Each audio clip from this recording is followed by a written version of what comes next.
Monumen ini dipersembahkan bagi 7 pahlawan revolusi, korban kebiadaban gerakan 30 September PKI yang mencoba mengkhianati Pancasila yang sakti.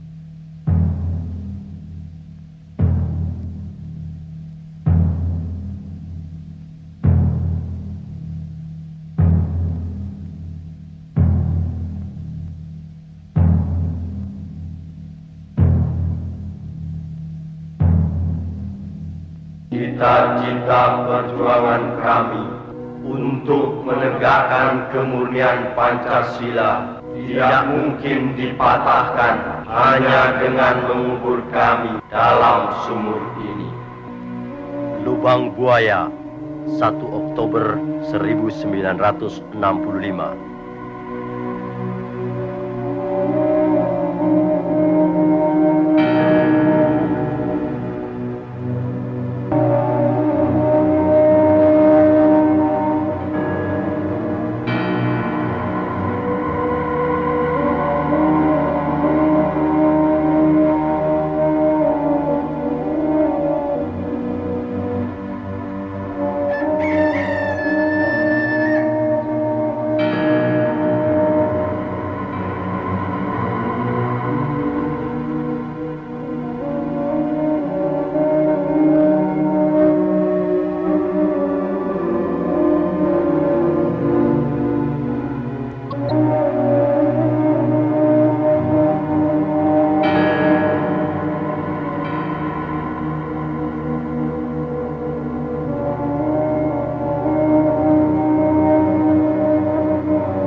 Peristiwa penganiayaan ini terjadi pada tanggal 13 Januari 1965, sekitar subuh di Desa Kanigoro yang terletak tidak jauh dari kota Kediri.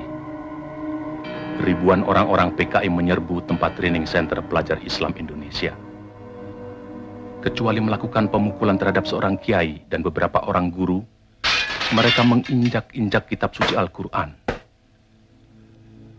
2 hari kemudian, pada tanggal 15 Januari 1965, di suatu desa juga di Kediri, ribuan orang-orang PKI menyerang petani Sudarno dengan dalih sengketa sawah. Kepala desa yang mencoba meleraikan dan menengahi tidak luput pula dari pengeroyokan dan penganiayaan. Pada tahun yang sama, di Sumatera Utara, terjadi aksi sepihak PKI yang dikenal sebagai peristiwa Bandar Betsi. Peristiwa ini merupakan sengketa tanah milik negara dengan kaum tani yang menggarap secara tidak sah, dan sebenarnya persoalannya telah diselesaikan secara baik. Tetapi kaum tani kemudian dihasut oleh orang-orang BTI PKI untuk menduduki kembali tanah itu secara sepihak melawan pemerintah. Dalam peristiwa ini seorang petugas Peltu Sujono tewas karena dikeroyok dan dianiaya. Aksi-aksi sepihak yang didalangi PKI ini juga terjadi di Indramayu, Boyolali, Klaten, dan berbagai tempat lainnya di Indonesia. Sementara itu, sebenarnya, pada bulan Desember 1964, terungkap adanya dokumen tentang rencana perebutan kekuasaan yang akan dilakukan oleh PKI. Namun oleh PKI dokumen itu dikatakan palsu dan malah menuduh balik bahwa fitnah itu sengaja disebarkan oleh lawan politiknya, yaitu Partai Murba yang Trotskist, dalam hal ini Khairul Saleh dan Sukarni. Juga dokumen yang semacam pernah tersiar menjelang pemberontakan PKI Madiun tahun 1948 yang juga disanggahnya namun kemudian terbukti benar. Dalam rangka persiapan gerakan perebutan kekuasaan negara, Partai Komunis Indonesia PKI membentuk Biro Khusus pada tahun 1964. Tugas Biro Khusus ini adalah diberi tugas oleh pimpinan PKI untuk menyusun gerakan 30 September 1965. Sementara itu pula, atas saran Perdana Menteri Republik Rakyat Cina Zhou Enlai, PKI melancarkan tuntutan pembentukan angkatan kelima, yaitu agar buruh tani dipersenjatai. Tuntutan PKI ini tidak mendapat dukungan, kecuali dari pimpinan Angkatan Udara Auri, Menteri Panglima Angkatan Udara Omar Dhani. Sebaliknya, Menteri Panglima Angkatan Darat Letnan Jenderal Ahmad Yani secara tegas menolaknya. Karena menurut perhitungannya, pembentukan angkatan kelima akan menimbulkan keruwetan dalam garis komando maupun pengawasan kekuatan bersenjata di Indonesia. Perlu dicatat, gagasan ini sebenarnya tidak lepas dari kesanggupan Zhou Enlai yang menjanjikan 100.000 pucuk senjata ringan secara cuma-cuma. Dalam kenyataannya kemudian, meskipun pembentukan angkatan kelima tidak terwujud, namun pemberian senjata dari RRC ini tidak terlepas dari penyusunan kekuatan bersenjata yang digunakan oleh PKI dalam gerakan 30 September 1965.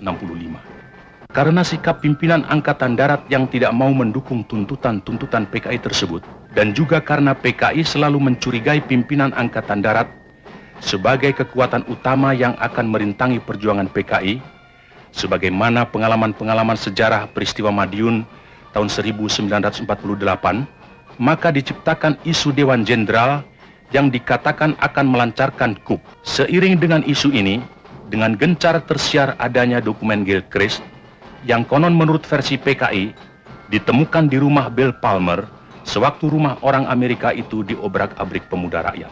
Gilchrist adalah duta besar Inggris, dan dalam dokumen yang ternyata palsu itu tersebut kata-kata "Our local army friends" yang kemudian diinterpretasikan sama dengan Dewan Jenderal.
Maaf, kawan Edit, ada telepon.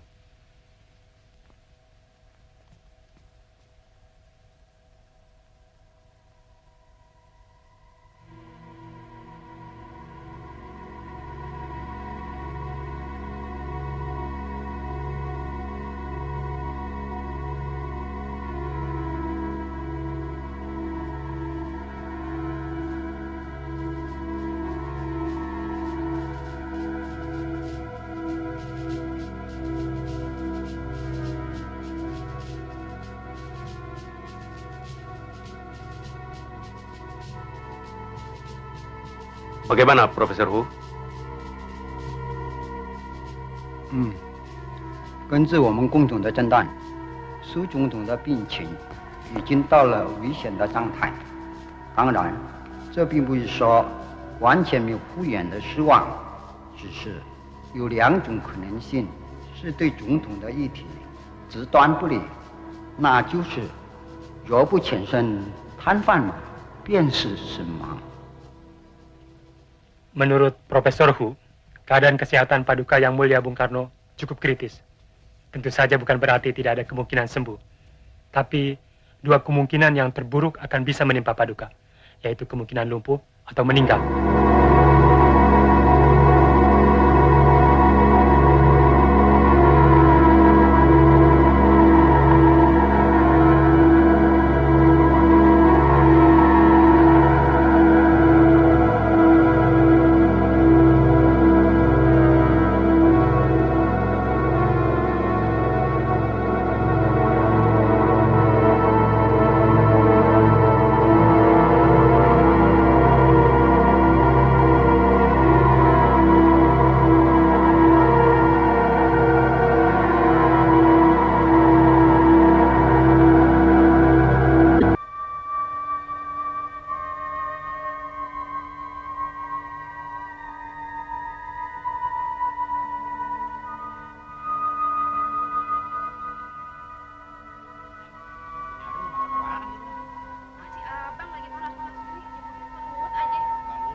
Iya, iya yang di kampung Bali itu. Putar sore aja.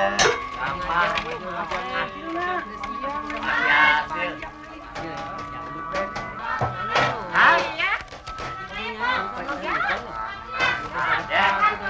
Beras sekarang mahal sekali, Pak. Lalu apa saya mesti jual harga diri saya dengan beras? Masuk Sopsi, ikut-ikutan bernasakom, biar naik pangkat, naik golongan. Loh, kok marah?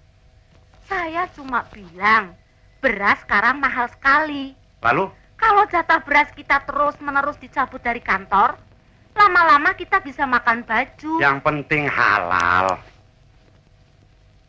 Soal beras, soal dunia. Soal kedudukan, soal dunia. Loh, kok lewat depan? Pintu samping dikunci, Bu. Dapat berapa liter, Mbak? Seperti biasanya, Bu. Dalam keadaan bobrok seperti sekarang ini, kita harus lebih dekat kepada Allah. Dan jangan biarkan kita hanya mengeluh.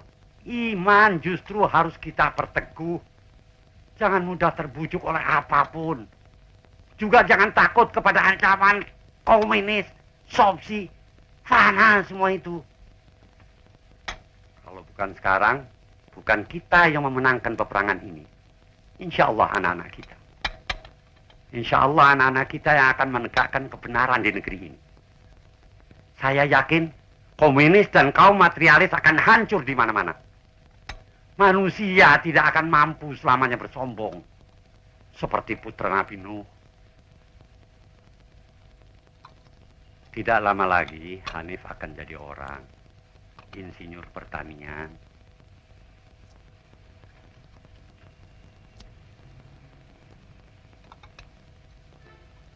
Insya Allah dia akan menjadi salah seorang di antara pemuda-pemuda yang akan membangun negeri ini dalam keimanan. Membersihkan udara negeri ini yang kotor oleh kemunafikan, oleh syirik, oleh slogan-slogan komunis yang menyesatkan dunia. Astagfirullahaladzim.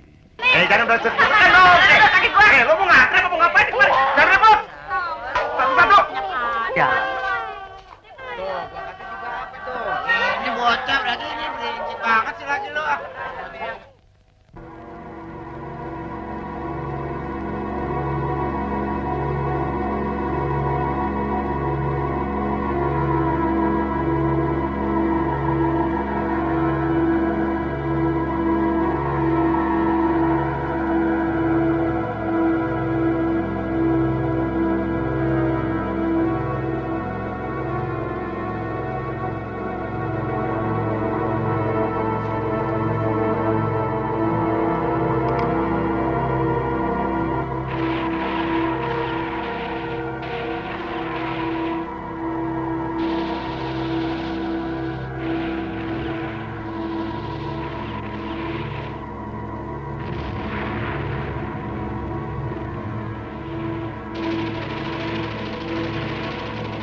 Jangan sepelekan latihan baris. Dikiranya baris itu nggak penting. Sebelum bisa nembak, itu harus bisa baris dulu. Itu yang namanya disiplin. Ngerti? Tegak senjata! Gerak! Masih juga salah. Ngomong baris saja nggak becus loh. Lah kok mau nggak nyanyi kolim? Goblok! Jangan ngelamun. Udah senjata! Gerak! Hadap kanan! Gerak!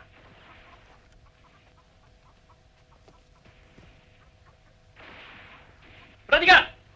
Maju! Jalan! 1, 2.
Inilah saatnya kita merebut kekuasaan.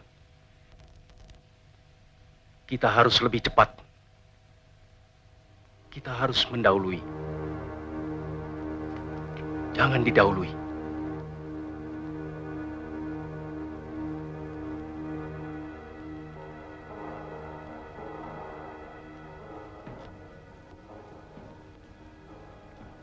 Menurut kawan Aidi, isu Dewan Jenderal yang berhasil kita terus kita sebarkan secara lebih gencar sampai masyarakat betul-betul yakin bahwa isu itu benar. Sementara itu, kita harus terus mendesak Bung Karno untuk membungkam lawan-lawan kita. Pokoknya, pers harus mutlak kita kuasai. Kawan Sam, sekarang kita sedang memasuki tahap yang paling menentukan dan sangat gawat dalam sejarah perjuangan partai. Jangan harap jenderal-jenderal kapitalis itu akan membiarkan kita atau partai hidup begitu Bung Karno kehilangan kekuasaannya. Setelah 5 Oktober nanti, berapa lama lagi, Sam? Kurang 2 bulan lagi. Angkatan Darat pasti akan mengganyang semua kekuatan progresif revolusioner sampai tuntas habis.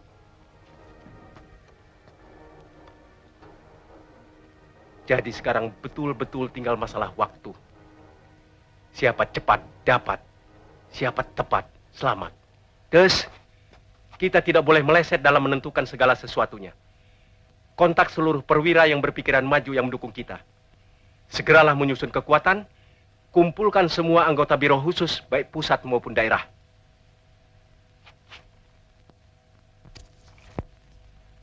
Saya optimis. Saya yakin sekali segala sesuatu di muka bumi ini berpihak pada kita. Saya betul-betul optimis. Semua perwira yang saya bina kesadaran politiknya juga mempunyai optimisme yang sama. Pemuda-pemuda kita sedang berlatih keras di lubang buaya. Mereka semua semakin keras dari hari ke hari. Juga mereka semakin kuat dari waktu ke waktu. seperti ajal bagi Nekolim dengan antek-anteknya. Tapi saya ragu, apakah ajal Bung Karno benar-benar sudah dekat seperti perkiraan tim dokter RRT? Cepat atau lambat, ajal itu pasti datang. Cepat atau lambat, jenderal-jenderal itu terus menghimpun kekuatan. Dan saya tidak ingin kalah cepat. Kemungkinan coup yang akan mereka lakukan akan memperoleh kesempatan yang baik pada hari 5 Oktober nanti. Pada saat itu mereka akan mampu menghimpun kekuatan secara maksimal. Dan saya tidak menghendaki hari itu tiba untuk mereka. Satu detik pun kita tidak boleh kalah. Hubungi kawan-kawan.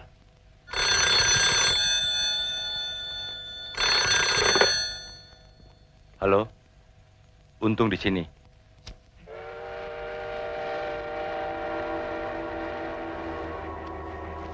Kawan Ketua Edit berpesan agar gerakan-gerakan yang akan kita lancarkan harus bersifat terbatas dan akan merupakan gerakan militer. Kedua, sasaran utama gerakan adalah para jenderal yang tergabung dalam apa yang dinamakan Dewan Jenderal dan atau jenderal-jenderal atau tokoh-tokoh yang anti partai, yang komunis tokobi. Ketiga, gerakan ini harus menguasai instalasi-instalasi vital seperti Telkom, RRI, PTT, kereta api, dan lain-lain. Untuk memimpin gerakan, kita sepakat mengajukan 3 orang calon. Yang terdiri dari perwira-perwira berpikiran maju, yaitu Letnan Kolonel Untung, Komandan Batalion dari Resimen Cakrawirawa, Kolonel Infanteri Latif, Komandan Brigif 1, Kodam 5 Jaya, dan Mayor Udara Suyono, Komandan Pasukan Pengawal Pangkalan Udara. Ada koreksi? Sudah tidur semalam. Tuh mereka bubar.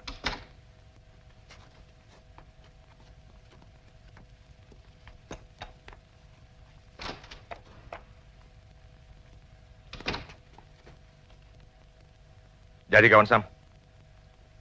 Tempatnya sudah pasti. Sudah. Dari kawan Edit tidak ada pesan? Tidak ada.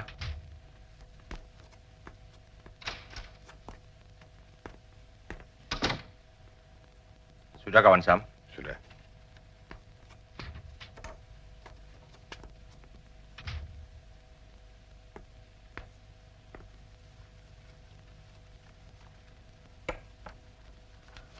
Sebelum Ketua Edit berkomentar, saya ingin kawan Sam lebih dulu menilai karya saya ini.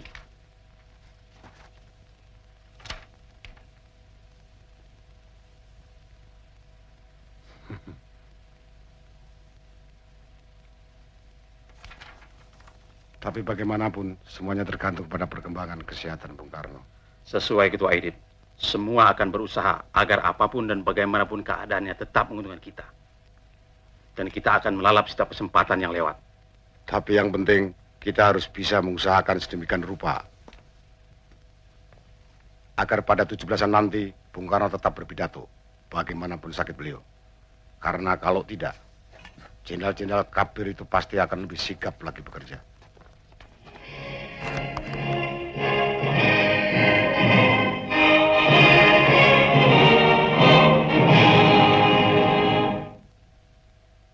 Selanjutnya, Paduka Yang Mulia Presiden, Pemimpin Besar Revolusi, Bung Karno, akan memberikan amanat. Hidup Bung Karno!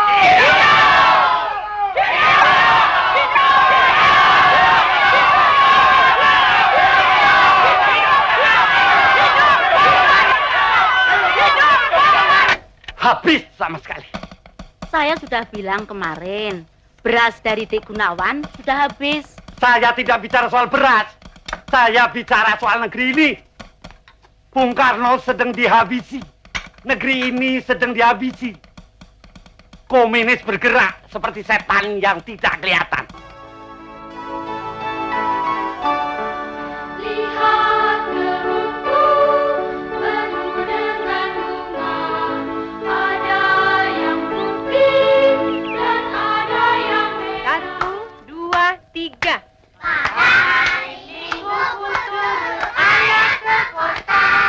Naik delman istimewa duduk di muka. Duduk di samping Pak Kusir yang senang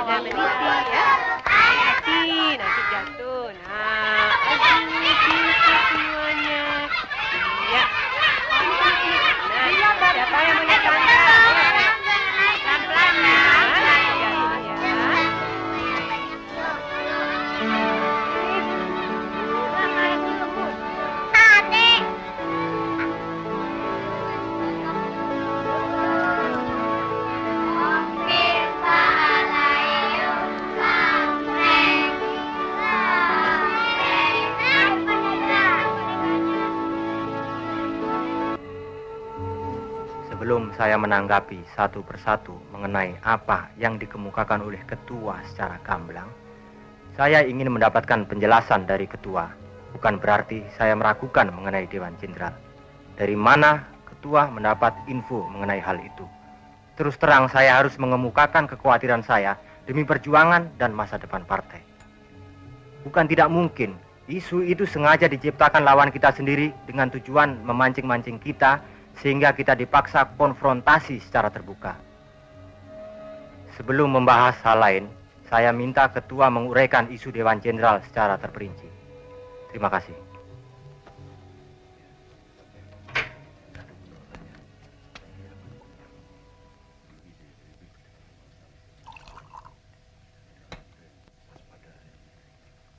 Silakan, kawan Nyono. Untuk sementara pertanyaan saya sama seperti yang dikemukakan kawan Sakirman. Kalau begitu barangkali kawan Sanusi masih punya pertanyaan. Silakan. Terima kasih. Untuk menyingkat waktu, saya hanya akan memukakan pertanyaan-pertanyaan pokoknya saja. Pertanyaan pertama, sama dengan pertanyaan kawan Insinyur Sakirman, yaitu mengenai info Dewan Jenderal. Apakah sumbernya dapat dipercaya? Dan yang lebih penting, apakah hal itu sudah dicek kebenarannya? Pertanyaan kedua, apakah hal yang serius serta menyangkut masa depan partai ini sudah pernah dibicarakan dalam rapat Dewan Harian Politbiro? Dan bagaimana pertimbangannya?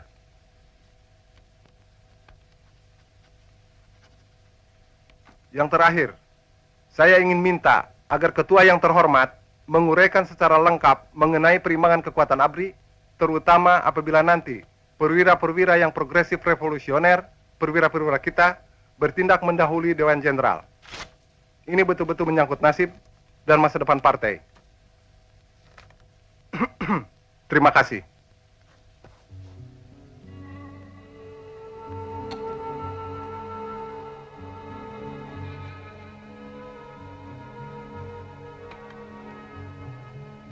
Saya kira, saya tidak perlu mengatakan kesetiaan macam bagaimana seharusnya diberikan setiap anggota dalam rangka meyakini serta menjunjung kebesaran partai, keselamatan partai, dan masa depan partai yang adalah di atas segala-galanya.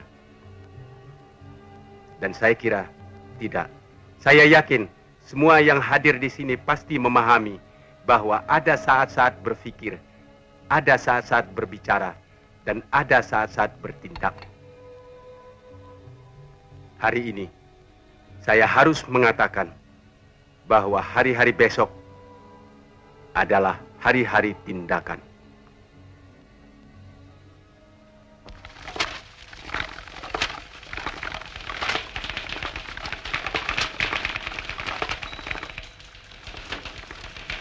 Hari ini harus kelar ya, kalau perlu lembur sampai malam. Baik, Pak.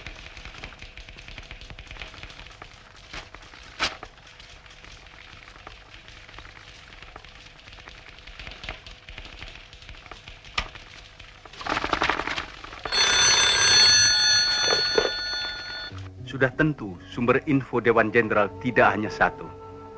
Tapi saya kira Badan Pusat Intelijen BPI harus dapat dipercaya. Sebab kalau tidak berarti kita tidak punya lagi badan yang bisa dipercaya. Laporan mengenai hal ini saya terima dari kepala stafnya, yaitu Brigjen Polisi Sutarto. Pengecekan sudah tentu akan dilakukan langsung kepada kepalanya, yakni Subandrio. Dan dalam rangka tukar-menukar informasi, pihak PNI Ali Sastro Amijoyo juga sudah saya beritahu. Tapi yang paling penting, saya minta kawan-kawan bisa menahan diri supaya jangan serba ingin tahu. Ini semua demi keadaan darurat kelak bila terjadi sesuatu di luar rencana kita. Tidak semua orang mampu menahan siksaan untuk tetap tutup mulut dan tidak membocorkan nama-nama demi keselamatan partai.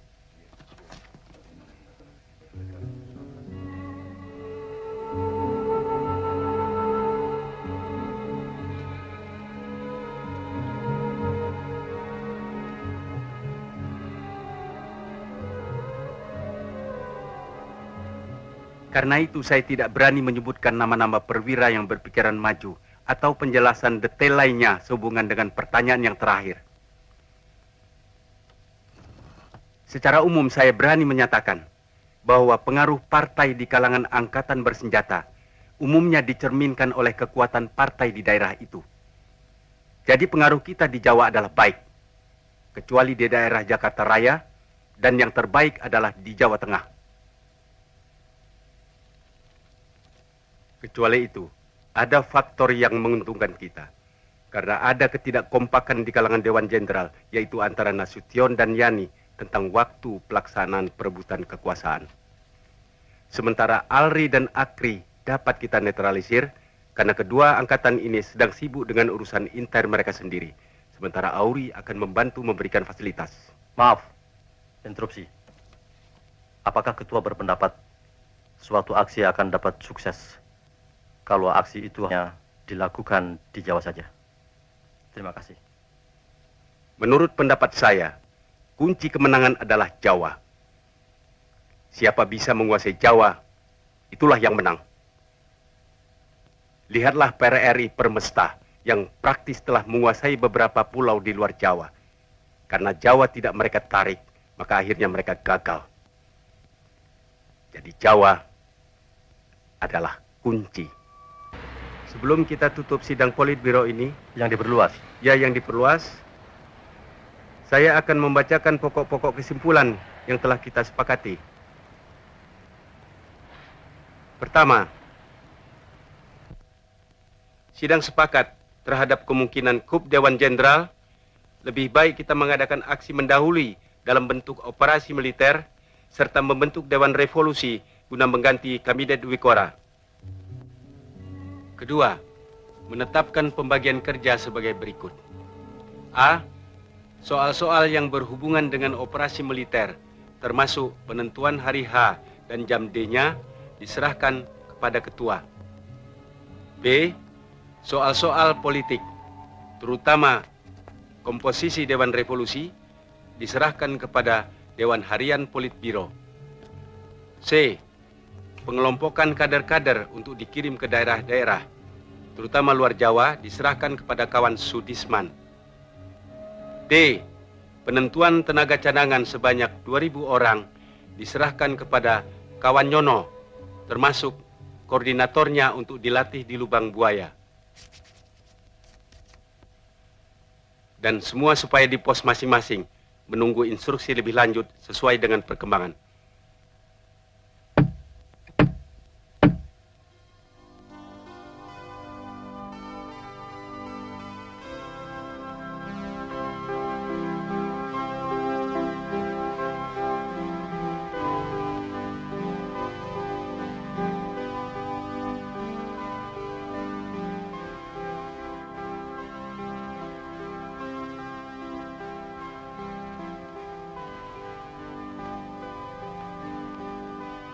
Sudah sama seperti ayah. Sudah sama. Ini sama. Ini juga sama. Dasi juga. Ya, semua sama. Tapi Ade tidak punya bintang-bintang seperti ayah. Tunggu.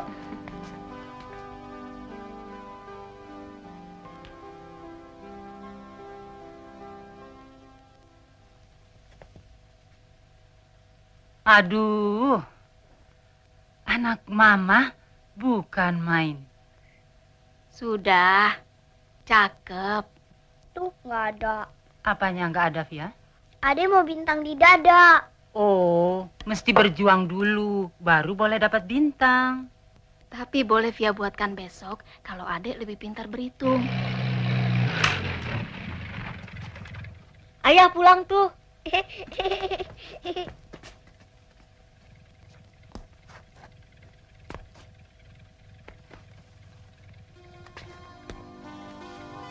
Ayah pulang, ayah pulang, ayah pulang, Adek. Rame ya kalau tiap hari ayah pulang siang. Mana bisa, ayah kan sibuk. Ayah, Ade mau bintang yang banyak. Baju Ade mau seperti ayah. Ya, Yanti ikut belajar menari boleh kan? Latihannya sore kok. Ade juga mau nari, tapi Ade mau bintang dulu. Via bilang besok Via mau bikin bintang buat Ade.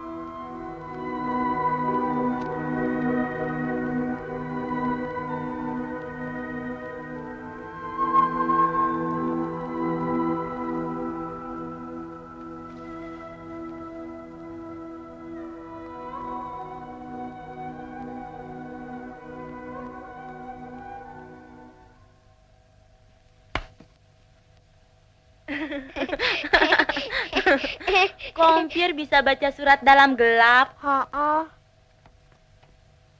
Om Pierre berdoa ya? Enggak, biar lagi baca surat. Dari Medan pasti. Kok baca surat kok kayak berdoa? Tunggu. Sekarang tutup mulut dulu ya. Sampai selesai baca surat. Tapi yang untuk tutup mulut tidak ada. Paling bisa. Emang yang buat tutup mulut apa coba? Jari? Oh, nggak ada. Tuh terbuka. Nih. Terima kasih. Terima kasih.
Di mana-mana di dalam sejarah, kalau raja sakit, negara ikut sakit.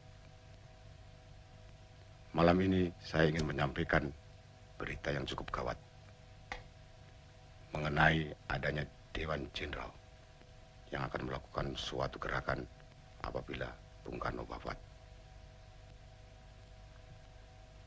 Kawan-kawan dalam barisan para perwira yang progresif revolusioner terpanggil oleh suatu kewajiban suci. Mulai malam ini, siapa saja yang merasa sebagai perwira muda berpikiran maju harus saling merapatkan barisan.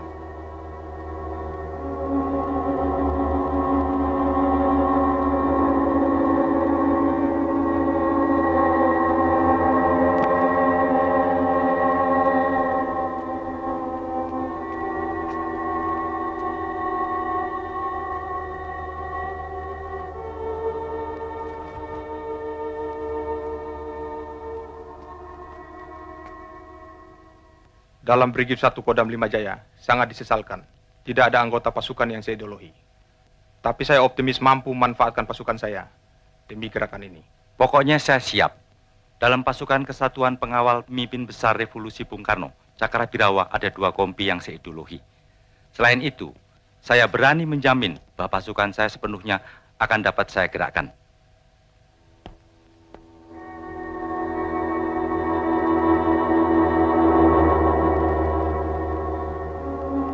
Jadi kekuatan militer di Jakarta Raya ada 60.000 orang yang terdiri dari Depat, Kodam, Kodim, Kostrat, dan lain-lain, termasuk RPKAD dan pasukan yang ada di Cijantung. Artinya kita perlu mengimbangi kekuatan itu dengan menggerakkan massa yang progresif, revolusioner, di samping tambahan pasukan-pasukan yang kita bina dari Jawa Tengah dan Jawa Timur.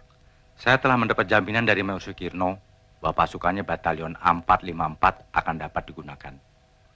Saya juga optimis mengenai Batalion 530. Lalu, untuk memimpin gerakan militer ini, siapa orangnya? Dalam hal apa saja, kita harus hati-hati.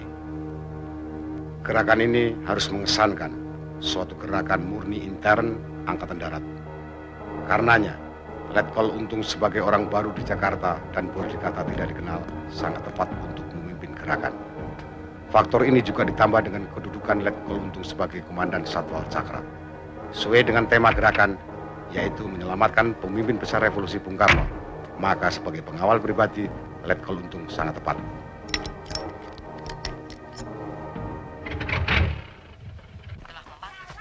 besar anggota Kabinet Wikora serta membicarakan khusus dengan Wamperdam 1 Menlu Dr. Subat, Wamperdam 3 Hairul Saleh, Menko Hankam Jenderal Nasution, dan Menko Wakil Ketua MPRS DN Aidit.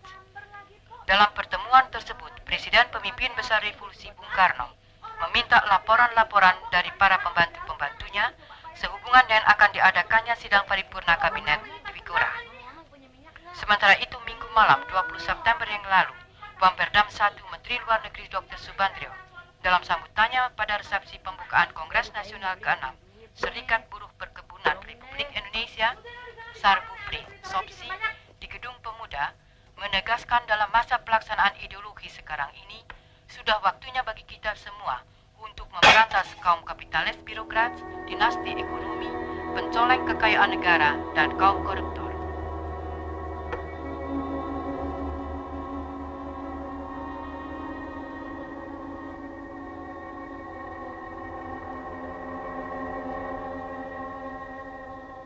Supaya tidak memperluas front, menurut kawan Aidit, sasaran penculikan supaya dibatasi hanya ke 7 jenderal yang sudah disepakati dan tidak menambahkan nama-nama Hatta, Hairul Saleh, dan Sukendro.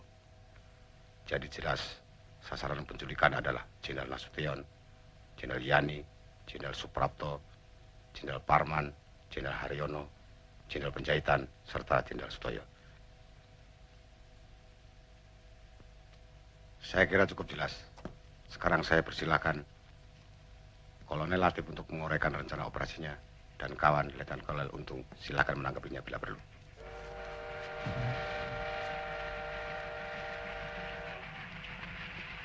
Letnan Kolonel Untung yang nanti akan mengetuai gerakan ini, silakan mengoreksi.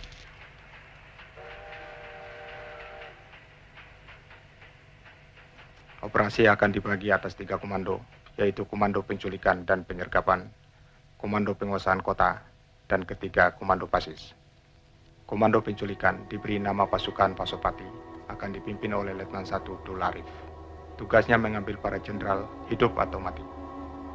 Komando Penguasaan Kota diberi nama Pasukan Bima Sakti, akan dipimpin oleh Kapten Suradi. Sedangkan Komando Pasis akan dipimpin oleh Mayor Udara Gatot Sukrisno, dan pasukan ini dinamakan Pasukan Gatot Koco atau Pringgondani. Semua itu di bawah pimpinan Letnan Kolonel Untung, yang akan dibantu oleh sebuah dewan pimpinan terdiri dari Brigjen Suparjo, Letnan Kolonel Heru Atmojo, Kolonel Laut Soekardi, dan Ajun Komisaris Besar Polisi Anwas. Adapun Brigjen Suparjo yang pada saat ini di Kalimantan Barat sebagai Pangubur 4 akan datang tidak lama lagi.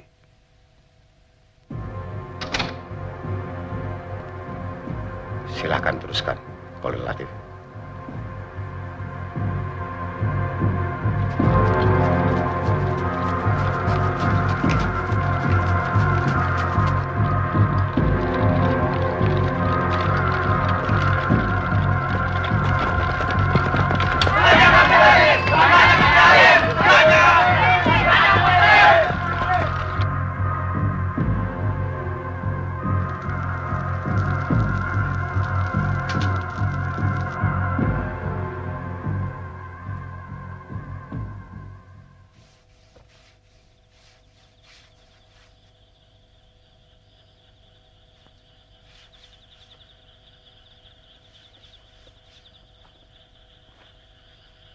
Saya harap segala sesuatunya cukup jelas.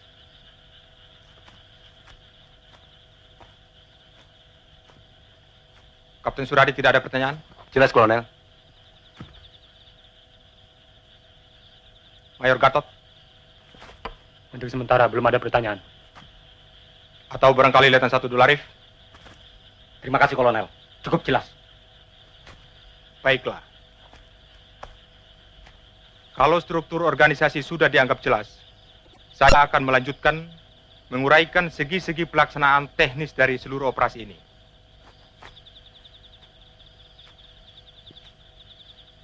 Terutama sekali mengenai tugas utama pasukan Pasopati yang akan dipimpin oleh Letnan 1 Dul Arif. Tugas yang boleh dikatakan merupakan kunci keberhasilan dari seluruh gerakan ini, yaitu menculik beberapa tokoh Dewan Jenderal. Sedemikian pentingnya tugas penculikan ini, sehingga boleh dikatakan merupakan tugas inti. Jadi kegagalan dalam gerakan ini berarti kegagalan total gerakan. Jadi apapun dan bagaimanapun, tugas ini harus berhasil. Hidup atau mati.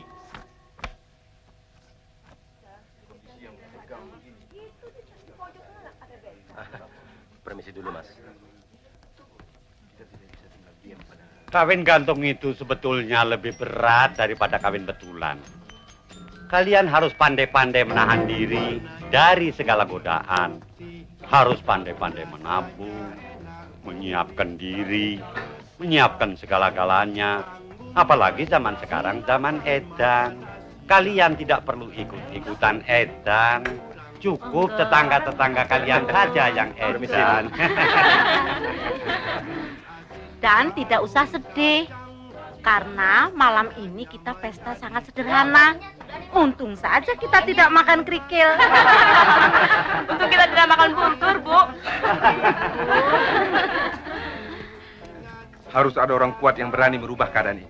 Bagaimana mungkin kita akan mampu mengawasi angkatan kelima? Apa nak semeraut nanti? Jadi kalau kalian... Dan apa OPR tidak cukup? Kacau. Sudahlah, semua ini masalah politik. Dan biangnya adalah PKI. Yang kita sayangkan, bahaya komunis ini bukan saja tidak dibendung, malah diberi peluang oleh Nasakom. Contohnya sudah bikin lain, Mbak. Contohnya saya sendiri. Terus terang, tidak masuk akal saya bahwa seorang komunis bisa sekaligus seorang Pancasilais. Dan bagaimana mungkin seorang prajurit yang Sabta Margais bisa mempertahankan Pancasila kalau ia seorang komunis? Kalau suasana begini terus-menerus, bisa meledak. Mas. Bukan tidak mungkin. Perang saudara yang selama ini kita hindari bisa menjadi malapetaka. Dan Indonesia sebagai satu kesatuan akan hancur. Selalu saling mengerti. Keadaan ini lebih celaka lagi. Karena hampir semua koran menjadi trompet komunis dan negara-negara komunis. Pemerintah dan Bung Karno dengan segala manipul Usdek dan Nasakomnya sedang masuk perangkap Subandrio dan Aidit. Sementara situasi ekonomi kita semakin menjadi kembang kempis dan semakin memberikan peluang bagi komunis.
Saya kira mulai malam ini saya harus membiasakan, sekalipun resminya saya ini Brigjen, tapi dalam gerakan ini saya wakil Saudara Untung. Perkenalkan saya Suparjo. Untung.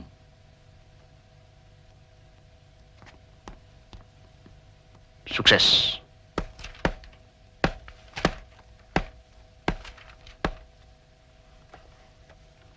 Saya minta maaf karena rapat terpaksa menunggu saya. Latihan upacara di Senayan agak larut baru selesai. Kalau begitu, lebih baik langsung saja dimulai rapat ini, mengingat waktu semakin mendesak. Pertemuan kita malam ini akan merupakan pertemuan kita terakhir di sini. Karena besok kita harus sudah siap di pos masing-masing di Lubang Buaya.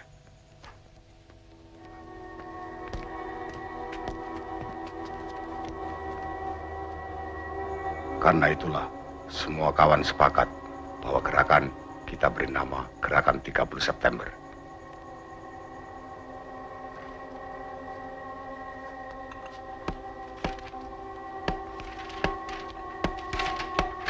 Hari H kita adalah 1 Oktober. Dan jam D kita jam 4 dini hari.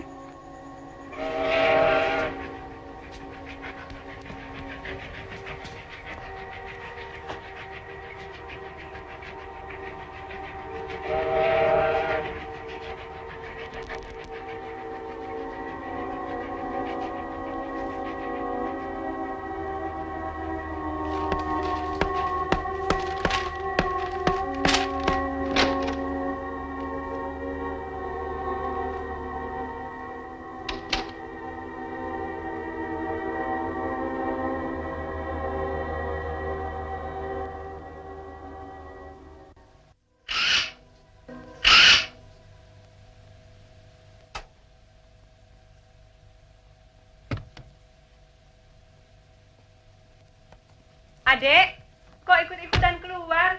Kan adek flu. Papi. Papi bilang mau kemana? Munastek. Munastek apaan sih, Pap? Musyawarah Adri, anak kecil tidur. Aduh, baru tidur. Papi. Enda, hati-hati jatuh. jatuh.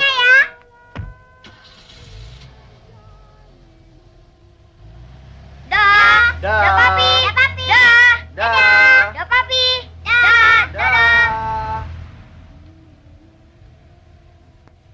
Adek, badannya masih panas kok. Masuk. Adri?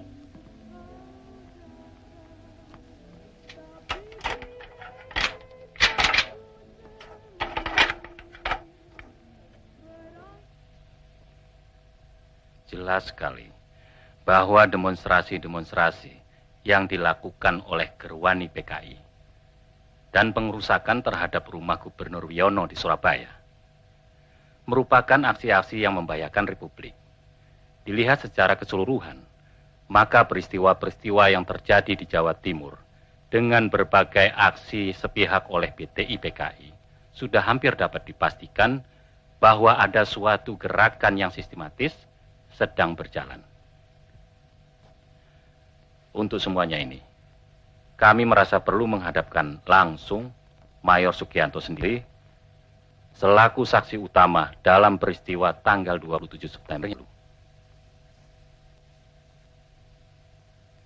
Semua ini tidak bisa kita biarkan terus-menerus, sehingga keadaan makin bertambah kacau.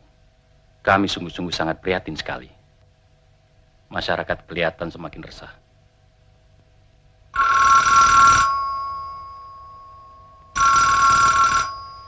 Besok secepatnya kita melaporkan semuanya itu kepada Presiden. Kita menghadap bersama-sama.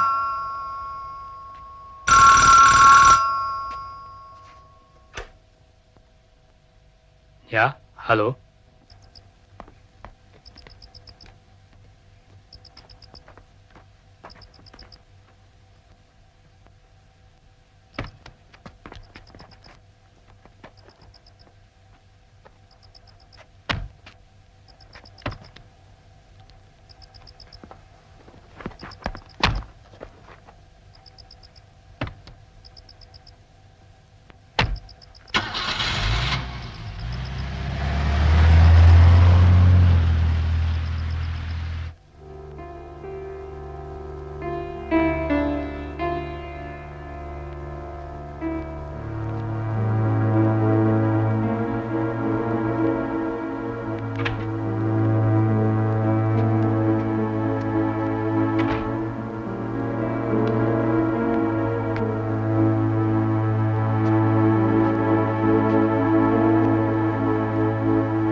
Teman! Serap! Serap! Gun! Siap! Tiga kek! Hari! Jalan!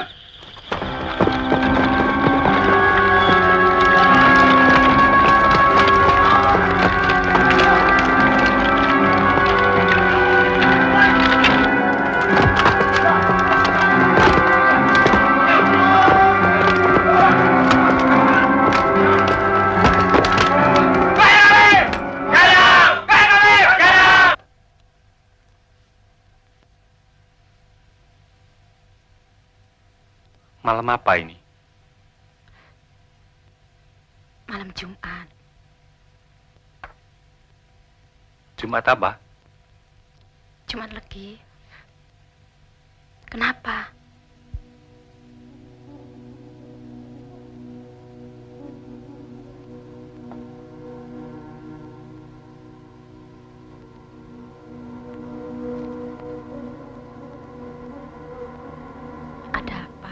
Enggak, lebih baik kita tidur.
Dikit dong. Brengsek ya, Bing. Hus, Catherine. Habis sama bener sih.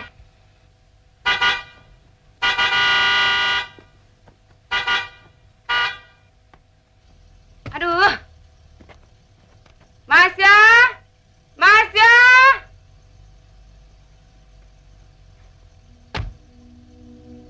Kok fotonya ditaruh di sini toh, Pak? Iya, no. Biar kalau situ dandan selalu lihat saya.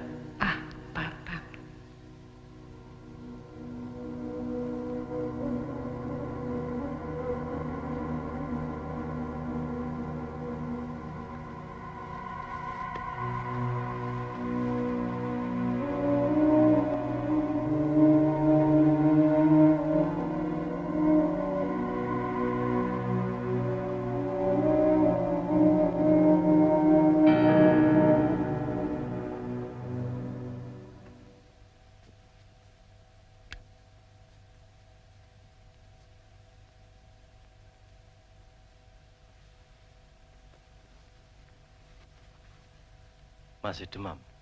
Sedikit, Tidurlah. Sudah minum obat. Syukur kalau begitu. Besok juga sembuh.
Masih sakit, Mas?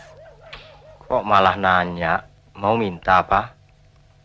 Kalau masih sakit, buat tidur. Kok malah bekerja? Justru karena sakit ini nggak bisa tidur. Hisap cangklong saja nggak bisa. Tidurlah situ dulu.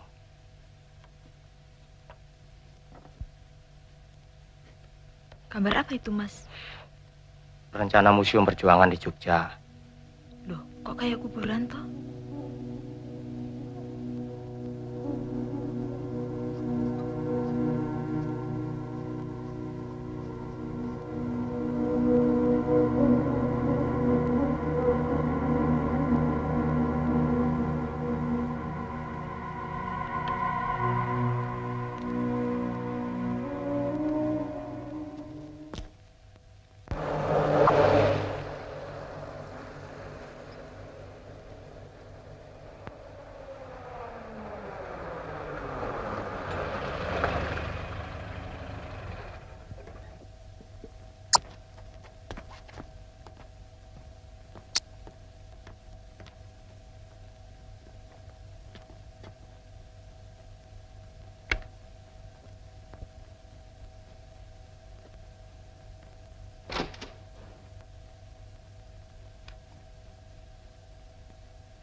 Cantik dia dan pintar.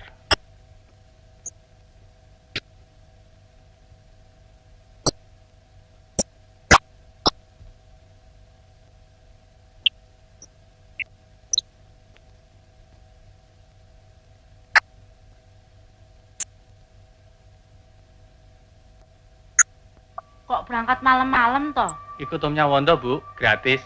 Jadi kamu mau melanjutkan riset?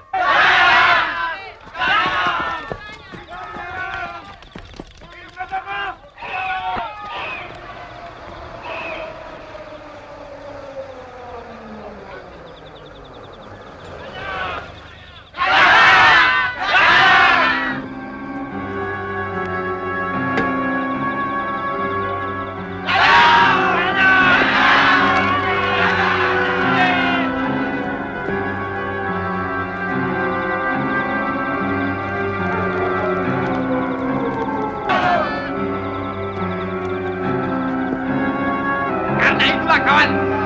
Jenderal-jenderal kafir itu menolak. Buruh dan tani dipersenjatai. Menolak kita sebagai angkatan kedua. Karena kafir. Inilah saatnya. Inilah malamnya. Dan tani merebut kembali haknya. Merebut kembali semua yang dirampok. Kawan-kawan, malam ini rakyat bangkit.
malam ini.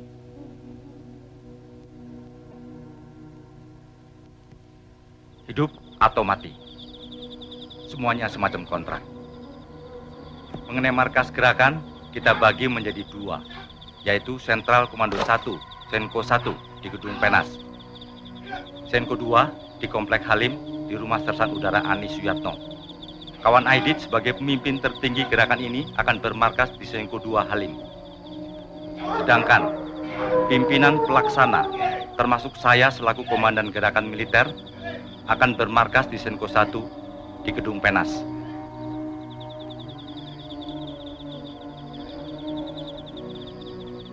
Sekarang jam 1:30. Jam D kita tetap jam 4 tepat. Dan jam D1 adalah jam 3 tepat.